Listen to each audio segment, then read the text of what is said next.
speaking of those Aggies, 23-16 on the season, 8-10 in SEC. But man, after they were 1-9, and they have peeled off some big time series wins, preseason number one.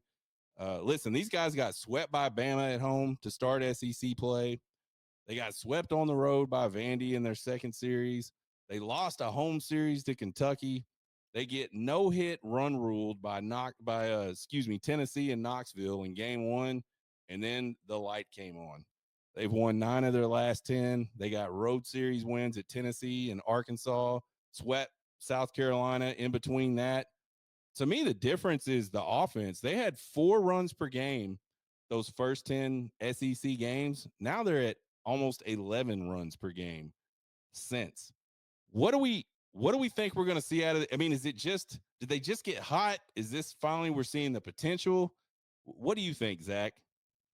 All the above. I mean, they were pitching really well. Their starting frontline guys were pitching really well to start the season. But they had no bullpen, right? I mean, they went through the bullpen and the bullpen just got beat up. Their offense was just stagnant. They weren't clicking. They lost Grahovic, and that was a real kind of big emotional loss. As much as they want to say it wasn't, you could see it in their faces. They could feel it. They were not having fun. And then, things change.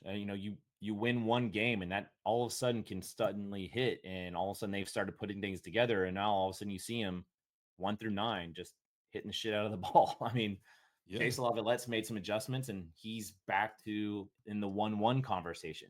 He's found his power again. He's found his stroke, and so yeah, you have a team from the hitting side that was just way too talented to have that kind of record and that kind of performance, and so they've started putting it together, and you're seeing what they, realistically should have been all along. If we're being honest, but that's not how baseball's played. But that's where they are right now, and so yeah, I know it's going to be an interesting series for sure. Yeah, I mean, you mentioned the pitchers. You got Prager, Lampkin, Patton. They're all right in the 4s ERA. I mean, not amazing, but not bad by any stretch of the imagination. So their starting pitcher is good. And then this kid, Weston Moss, to me, he's got to be kind of like their Grubbs or their Valanis. This dude's under 2 ERA, and he's pitched a lot of innings this year. All 4 of those guys, lots of good stuff. They have to. Lots of Ks.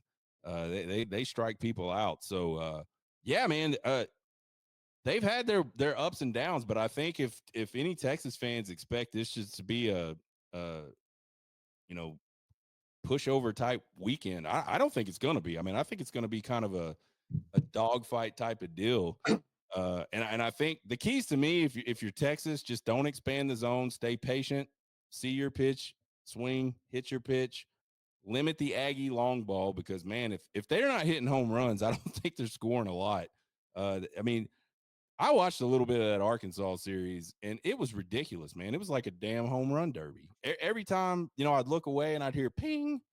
I'd turn and look, and the ball's going over the damn fence. I don't know how sustainable that is. And then I think, obviously, keep it clean on defense. Those are kind of like obvious things in baseball, but you'll see it sometimes where the hitters will kind of expand the zone, get a little itchy at the plate, and that can make a big difference. I mean, to me, that's why we lost to Texas State a few weeks ago. We just started swinging at pitches that weren't ever strikes. You're just getting a little too amped up to get something done. I think the toughest thing about baseball is just letting the baseball come to you. Let the game come to you. And make your swing. So anyway, it'll be interesting to see. Mark, what are your thoughts on the series, and what kind of activities do we got maybe going out in left field this weekend? I believe you're on mute. God, I apologize for that.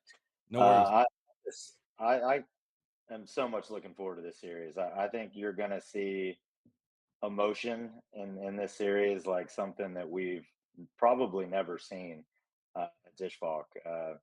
Zach and Sean, I can't remember another series that has so much crossover between teams, right? You have the old A&M coaching staff at Texas. You have guys like Caleb Longley, who were at Texas, that are now at Texas A&M. You have Gavin Cash coming back as an Aggie. He started his career at Texas. You have guys like Kimball Schusler, who started their career at A&M, and now they're standouts at Texas. We have recruits that are playing now, like Adrian Rodriguez, who were committed to A&M and were planning to go there, and now they're stars at Texas. So just unlimited storylines, basically. And I can tell you, whether the coaches and the teams want to say it publicly or not, these teams want to beat each other so bad right now, and they know that it's going to be a punch in the face to whoever drops this Yeah. regular season series. So I'm just so stoked to see it, and I think it's going to be fantastic baseball. I'm actually kind of happy that A&M's turned it around and they've beaten some other really good teams. I think it gives the series that much more juice. But then from the weekend perspective, Sean, I do expect it to be the biggest crowds that we've had out there this year. So we're going to be doing fun stuff from the tailgate perspective. I'm sure we'll have some special cocktails and food out there throughout the course of the weekend, man. So hopefully the weather will be beautiful and Longhorn Nation will come out, have some cold beer out in left field, and cheer the Horns on to victory. Yeah, it sounds like a good time. You touched on something that I think is really important. Both of these teams want to win this game so bad. I think the team that can just come in and treat this like another series has the edge in this deal. I don't think you win baseball is not football. I don't think you win baseball by trying harder and being more aggressive and doing anything different than you would normally do. So the team that can control all of that and really just stay inside of what they want to do, that's the team that's going to win this series.